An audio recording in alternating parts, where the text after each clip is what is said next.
बिस्मिल्लाहिर्रहमानिर्रहीम। अस्सलामु अलैकुम नाज़रीन, उम्मीद करते हैं आप सभी लोग खैर आफियत से होंगे। 27 रजब की रात जब अल्लाह पाक ने अपने प्यारे हबीब को सफ़ेद बुराक से मेराज के सफ़र पर अपने पास मुलाकात के लिए बुलाया और जन्नत व जहन्नुम की सैर कराई, तो आका अलैहिस्सलाम ने बहुत से लोगों को तरह तरह के अज़ाबों में मुब्तला देखा। उनमें से एक शख्स वो भी था जिसको अल्लाह के नबी ने इस हालत में देखा कि वो नहर में तैर रहा था और पत्थर को अपना लुक़मा बनाकर खा रहा था। अल्लाह के नबी ने जब उस शख्स की यह हालत देखी तो हज़रत जिब्रील अलैहिस्सलाम से मालूम किया कि इस शख्स ने ऐसा कौन सा बड़ा गुनाह किया है जो इसको इतना सख्त अज़ाब दिया जा रहा है। हज़रत जिब्रील अलैहिस्सलाम ने जवाब दिया, या रसूल अल्लाह, ये वो शख्स है जो दुनिया में सूद खाता था, उस सूद की सज़ा इसको ये दी जा रही है। नाज़रीन, आज हमारे माशरे में सूद का रिवाज बहुत ज़्यादा आम है। लगभग 98% लोग सूद खाने के गुनाह में पड़े हुए हैं। सूद का रिवाज इतना ज्यादा आम हो गया है कि अब हर शख्स के माल के बारे में बहुत सोचना पड़ता है कि इसका माल, इसका कारोबार हराम है या हलाल। अल्लाह के नबी ने दूसरी हदीस में सूद की बुराई बयान करते हुए फरमाया कि सूद का 1 रुपया खाना 36 मरतबा जिना करने के बराबर है। एक शख्स अगर नाउजुबिल्लाह 36 मरतबा अपना मुंह काला कर ले यानी जिना कर ले और दूसरा शख्स सूद के पैसे में से 1 रुपया अपने इस्तेमाल में ले ले, तो ये दोनों अल्लाह के यहाँ बराबर के गुनाहगार होंगे। नाउजुबिल्लाह, अल्लाह ताला हम सब की हिफाजत फरमाए।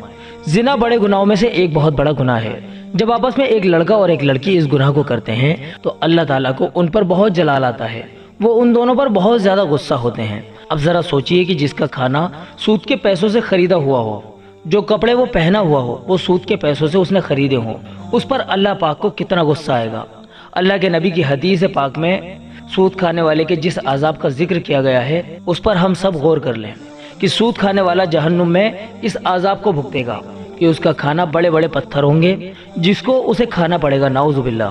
प्यारे भाइयों, प्यारी बहनों, जब हम खाना खा रहे हों और हमारे खाने में अगर कोई छोटी सी हड्डी आ जाए या कोई छोटा सा कंकर आ जाए तो हलक से उतारना कितना मुश्किल हो जाता है।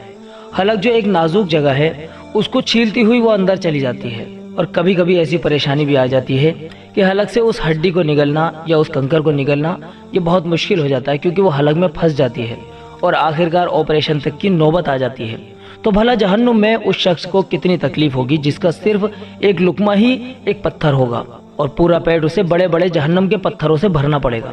वाकई में जहन्नुम के अजाब बहुत ज्यादा सख्त हैं, पर अल्लाह का कुरानी फैसला है कि वो किसी के साथ नाइंसाफी नहीं करता।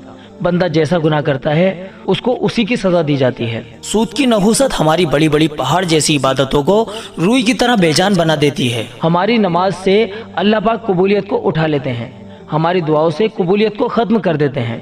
फिर हमें अल्लाह पाक से शिकायत रहती है कि हमारी दुआएं कबूल क्यों नहीं हो रही।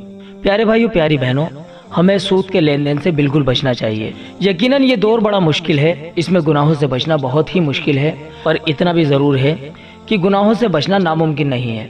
हम अगर कोशिश करेंगे तो अल्लाह पाक हमारे लिए आसानी पैदा कर देंगे और हमें सूद जैसे गुनाह से बचा लेंगे। और अल्लाह ताला कभी भी नहीं चाहता कि उसका कोई भी बंदा जहन्नुम की आग में जले। चलिए नाज़रीन, मिलते हैं अगले एपिसोड में। तब तक के लिए आप अपनी दुआओं के साथ हमें इजाज़त दीजिए। अस्सलामु अलैकुम व रहमतुल्लाहि व बरकातुहू।